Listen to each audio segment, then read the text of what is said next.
నా కూతుర్ని ఎందుకు పెళ్లి చేసుకున్నావో చెప్పు. నీ కూతురు ఆడది గనుక, నేను మగాణ్ణి గనుక కాదని నీకేమైనా డౌటా? నాకున్న ఆస్తిలో, నా వెనకున్న స్టేటస్ లో, నా చుట్టూ ఉన్న ఈ సొసైటీలో నీ అంతస్తు కొలత వద్ద వేసి కొలిస్తే అరంగుళం కూడా రాని నువ్వు ఏ ధైర్యంతో నా కూతుర్ని పెళ్లి చేసుకున్నావు?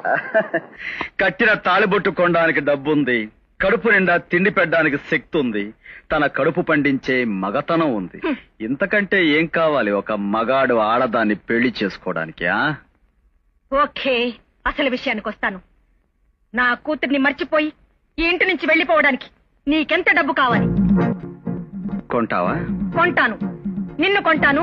నువ్వు డబ్బుకు లొంగకపోతే నీ తల పొగరు దించే రౌడీలను కొంటాను. ఇది స్టీల్ బాడీ, రౌడీలకు లొంగదు. తులాల లెక్కన పొగర పెంచుకుని, కిలోల లెక్కన అహంకారాన్ని పెంచుకుని, మణుగుల లెక్కన మోసాన్ని పెంచుకున్న నువ్వు నన్ను సాధించాలన్న పంతంతో పగబట్టి నా కూతుర్ని పెళ్లి చేసుకున్నావు.